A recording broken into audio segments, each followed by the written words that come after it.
Good morning all students. आज अपन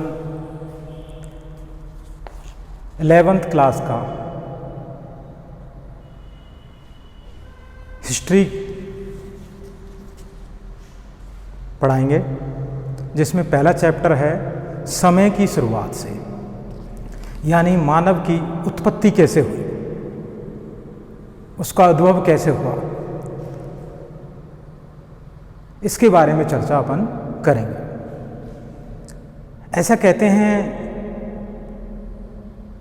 इसकी उत्पत्ति के जो अवशेष हैं, ज़्यादातर जो ऑथेंटिक किताबें हैं उनमें दक्षिण अफ्रीका कहाँ माना जाता है? दक्षिण अफ्रीका में माना जाता है। यानी मानव की उत्पत्ति कहाँ हुई? मानव की उत्पत्ति दक्षिण अफ्रीका से मानी जाती है, जिसमें शुरुआत में उसने, ऐसा भी कहते हैं कि इसकी जो मानव की उत्पत्ति है जीवों के द्वारा हुई, जिसमें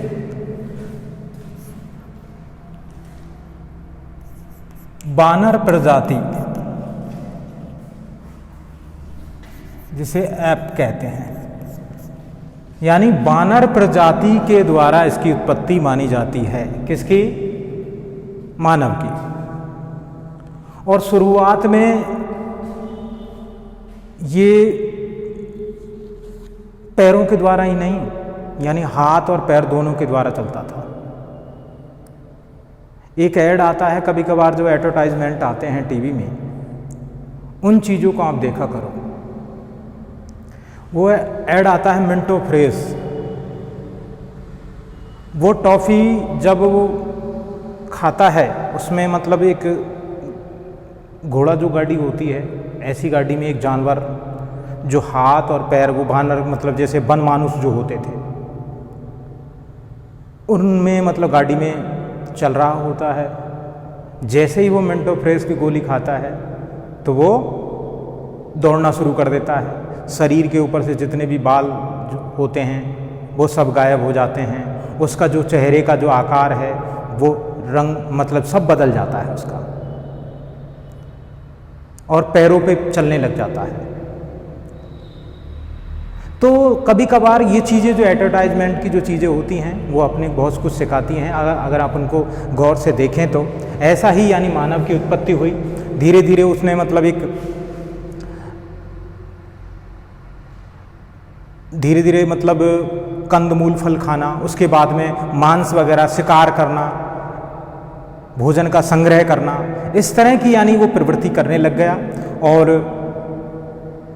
एक लंबे समय के बाद में आज का जो मानव है, क्योंकि सभी जीवों में देखा जाए तो मानव एक चिंतनशील प्राणी है। मानव एक चिंतनशील प्राणी है। 56 लाख वर्ष पूर्व पृथ्वी पर मनुष्य के समान प्राणियों का उद्भव हुआ था। कितने वर्ष पूर्व? 56 लाख वर्ष पूर्व, इतने वर्ष पूर्व। उसके उपरांत अनेक प्रकार के मानव उत्पन्न और विलुप्त हुए, यानी बहुत सारी प्रजातियां थी इनकी। एक सबसे बड़ी बात बता दूं आपको, अलग अलग क्षेत्रों के हिसाब से अलग अलग नाम इनके रख दिए गए, अलग अलग नाम रख दिए गए। और कहीं पर तो समय के अनुसार प्राकृतिक आपदा के कारण, जलवायु परिवर्तन के कारण इनका विनाश हो गया, और समय का अनुकूल उत्पत्ति भी हुई। अनुमानित आधुनिक मानव की उत्पत्ति लगभग, यानी आधुनिक मानव की बात करें तो इसकी उत्पत्ति 1,60,000 वर्ष पूर्व मानी जाती है। वहीं एक वैज्ञानिक हुए हैं जिनका नाम है चार्ल्स डार्विन। 10वीं में साइंस में पढ़ा था हमने ये चार्ल्स डार्विन का सिद्धांत। जिराफ एक जानवर होता है, उस पर इन्होंने मतलब एक तरह से रिसर्च किया कि पहले जिराफ की गर्दन इतनी लंबी नहीं थी। इस चीज़ को क्यों बता रहा हूँ? क्योंकि मानव में भी जो परिवर्तन हुआ है वो एकदम नहीं हुआ, धीरे धीरे धीरे धीरे हुआ है। जैसे जिराफ यानी घास, पहले घास चरता था, लेकिन धीरे धीरे वो कंदमूल और पत्तियां, पेड़ों की फूल पत्तियां, फल वगैरह खाने लगा, और जैसे जैसे वो मतलब ऊपर गर्दन करता, उसकी गर्दन लंबी होती चली गई। ये सिद्धांत में ये बताते हैं, डार्विन का सिद्धांत जिसे कहते हैं। इनकी एक पुस्तक है on the origin of speech. पुस्तक का नाम क्या है? ऑन दी डार्विन की जो पुस्तक है, चार्ल्स डार्विन की पुस्तक का नाम क्या है? इनकी एक पुस्तक है on the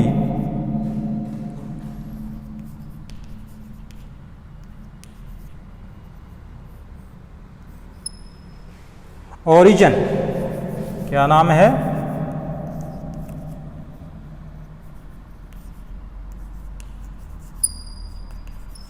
origin of the space, of the space, ये पुस्तक का नाम है इनकी का, जो 24 नवंबर सन 1859 को प्रकाशित की गई, जिसमें यह कहा गया कि मानव का विकास, इन्होंने कहा कि मानव का विकास जानवरों से हुआ है। जैसे मैंने बताया, इनके माने एक तरह से इन्होंने जो रिसर्च किया जिराफ पर, और जानवरों से ही क्रमिक रूप से विकसित होकर अपने वर्तमान रूप में मानव आया है। यानी जो वर्तमान रूप में जो मानव है वो जानवरों के द्वारा ही आया है। जैसे ऐसे कहते हैं जो बंदर होते हैं, बानर जो होते हैं, ये मनुष्य की ही एक प्रजाति है। मानव जीवाश्म पत्थर के औजार, सबसे पहले क्या है कि पहले पत्थर के औजार थे, यानी काटने के लिए कोई धातु को तो के बारे में उनको इतना धातु होगी, लेकिन धातु के बारे में उनको कोई यानी एक तरह से नॉलेज नहीं थी, जानकारी नहीं थी कि इसका प्रयोग कैसे किया जाता है। धीरे धीरे सहजे सहजे यानी एक तरह से बाद में इनको इस चीज़ का पता चला कि ये धातु को किस रूप में प्रयोग में किया जाना चाहिए। तो पहले तो ये काटने के लिए, किसी चीज़ को छीनने के लिए यानी पत्थर के औजारों को काम में लेते थे, और वहीं गुफाओं की चित्रकारी भी ये पत्थर के नुकीले बनाकर किया करते थे। मानव विकास के इतिहास का प्रमुख स्रोत माना जाता है प्रजाति या स्पीज जीवों का एक ऐसा समूह, यानी स्पीज यानी एक प्रजाति है, और एक ऐसा समूह होता था जिसके नर मादा मिलकर एक बच्चा उत्पन्न होता था, और उनके बच्चे भी आगे प्रजनन करने में समर्थ होते थे। ये पीढ़ी यानी एक तरह से पीढ़ी दर पीढ़ी यानी चला आया मनुष्य में। समय की जो समय सारणी है उसके अनुसार ये बदलाव होता गया। एशिया व अफ्रीका में स्तनधारी प्राणियों के प्राइमेट द्वारा, प्राइमेट क्या होते हैं? यानी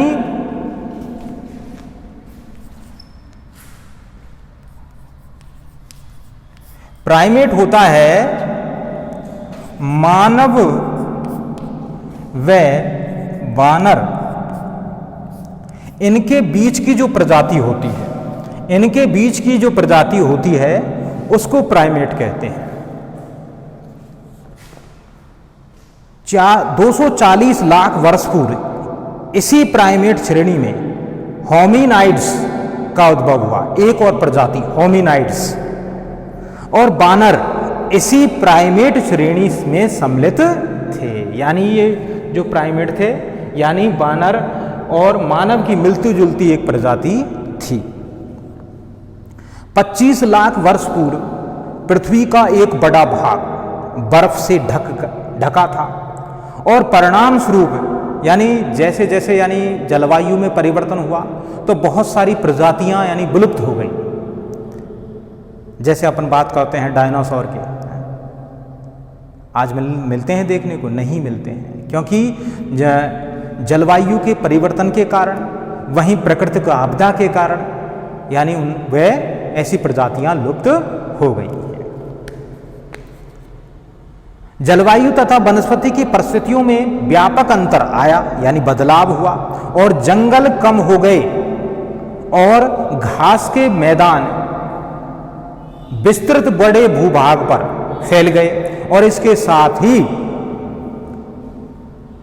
ऑस्ट्रेलोपिथेक्स धीरे धीरे लुप्त हो गए। ऑस्ट्रेलोपिथेक्स के मतलब क्या है? ऑस्ट्रेलोपिथेक्स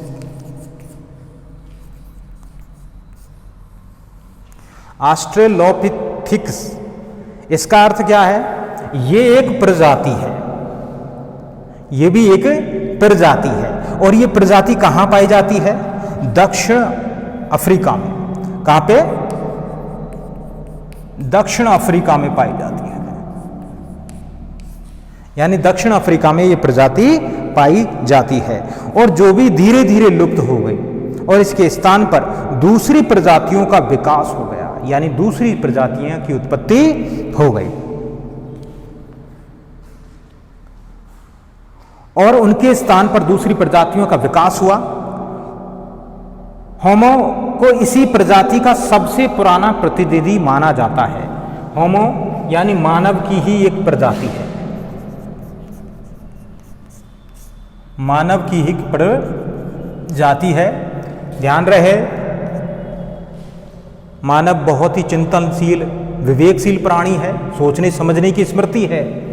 इसलिए हेमो एक ऐसा जीव था, यानी एक मानव की एक प्रजाति थी जिसमें यानी सोचने समझने की शक्ति और ये चिंतनशील था,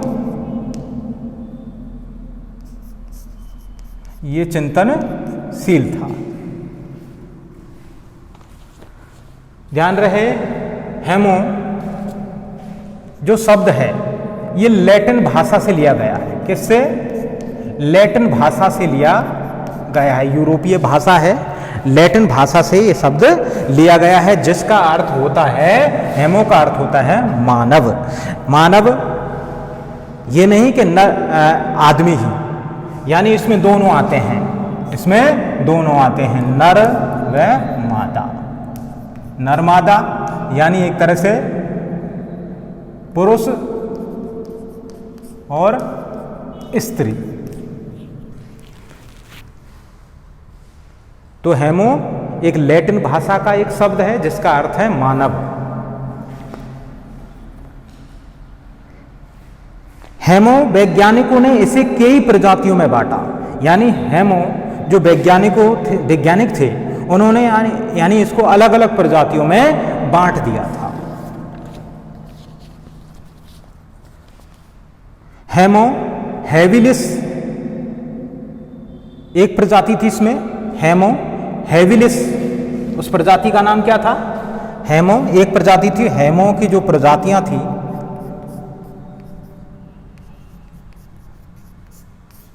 एक प्रजाति कौन सी थी?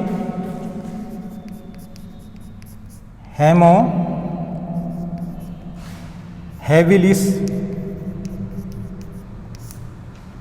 जो औजार निर्माता यानी औजार कार्य करती, औजार बनाने का कार्य करती थी, ये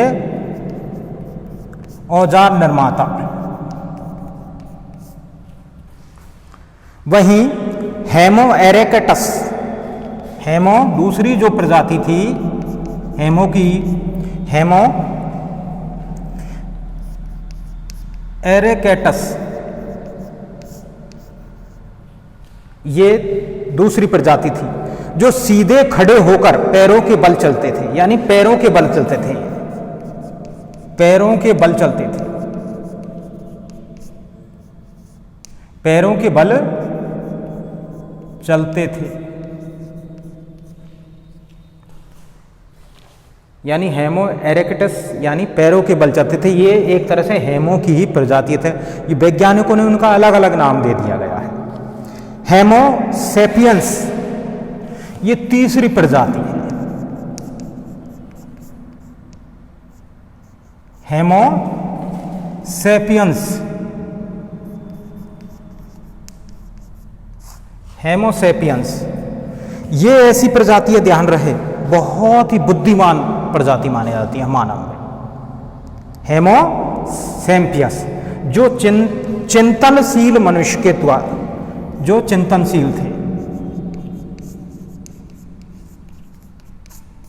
इनमें भी यानी हेमो में भी यानी हेमो सैपियंस ये चिंतनशील प्राणी थे, यानी सबसे बुद्धिमान इनको ही माना जाता है।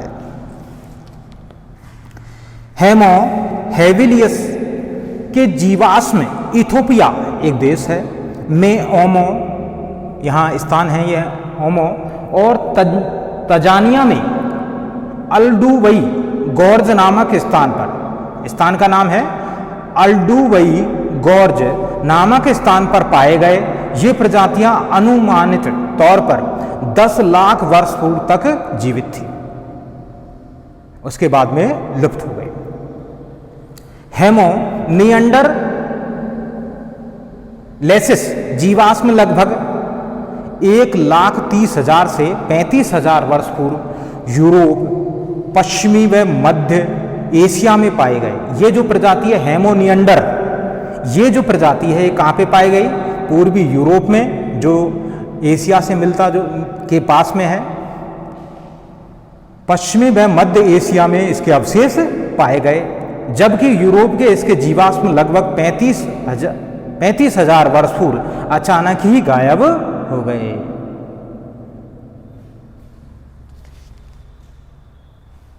वहीं जीवाश्मों का जो नामकरण बहुत दिलचस्प है। क्यों है? क्योंकि सबसे बड़ी बात बता दें, यानी एक जगह के स्थान के नाम पर, यानी जगह के नाम के आधार पर इनको यानी इनका नामकरण किया गया है, इन जातियों को नाम रखा गया है, इन प्रजातियों का। इनका नामकरण उन स्थानों के आधार पर रखा गया है जहां ये जीवाश्म सर्वप्रथम मिले हैं, जैसे कि निएंडर घाटी में पाए गए जीवाश्म को होमो निएंडर थैलिसिस कहा गया है। क्या कहा गया है? निएंडर घाटी में पाए गए जिन जीवाश्मों को हेमो निएंडर थैलिसिस कहा गया है। इस घाटी निएंडर घाटी में पाए जाने वालों को हेमो निएंडर थैलिसिस कहा गया है। वहीं आदि मानव कई तरीके से अपना भोजन इकट्ठा करते थे, जीवित कैसे रहेंगे नहीं तो इस हिसाब से कई तरीका था इनका भोजन इकट्ठा करने का। भोजन इकट्ठा करने के तरीके क्या थे?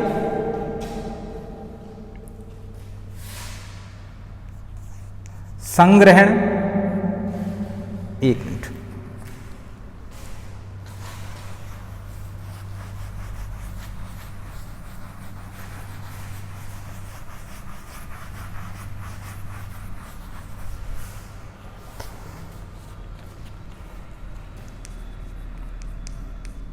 आदि मानव के भोजन करने की जानकारी कैसे मिलती है? यानी ये संग्रहण यानी भोजन को इकट्ठा करना, यानी एक साथ ही सप्ताह भर का या एक महीने का भोजन इकट्ठा करना, यानी भोजन को इकट्ठा करना।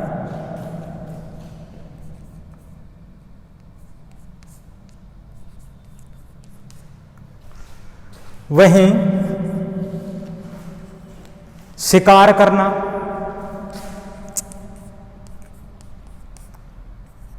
तीसरा अपमार्जन करना,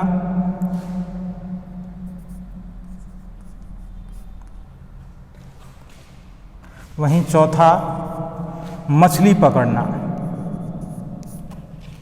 संग्रहण करना यानी भोजन को इकट्ठा कर लेते थे ये, शिकार करना किसी भी जानवर का शिकार कर लेते थे, उसको खा जाते थे, क्योंकि उस समय इन होने को तो सब कुछ था, लेकिन इनको उस चीज़ के बारे में जानकारी नहीं थी, कौन सी चीज़ खाने योग्य है कौन सी नहीं है। वहीं अपमार्जन करना, यानी अपमार्जन का मतलब होता है शुद्ध करना, शुद्ध भोजन को शुद्ध तरीके से खाने। जैसे कभी कभार ऐसा रहा होगा कि कोई जानवर आग में जल गया होगा और वो मांस पक गया होगा। पहले तो क्या करते थे, कच्चा मांस खाते थे, और वो भोजन जब आग में जलकर यानी वो जानवर आग में जलकर पक यानी उसका मांस पक गया होगा, जब इन्होंने इस चीज़ को अचानक खाया होगा इन आदि मानव ने, तो इसको स्वादिष्ट लगा होगा। भाई अपन कल्पना ही कर सकते हैं, पुस्तकों में जब पढ़ते हैं इन चीज़ों को तो उन रहस्यात्मक घटनाओं के बारे में जानने के लिए अपन कल्पना ही कर सकते हैं। तो अपमार्जन यानी शुद्ध करना, यानी उस भोजन को जब पक जाता है स्वादिष्ट लगता है, तो ऐसे ही इनको ये शुद्ध भोजन करने का एक तरीका मिल गया। वहीं मछली पकड़ना, यानी मछली पकड़ने के भी यानी एक तरह से अवशेष मिले हैं, मछली पकड़कर भी ये खाते थे। आज इतना ही और कल पढ़ाएंगे। Thank you.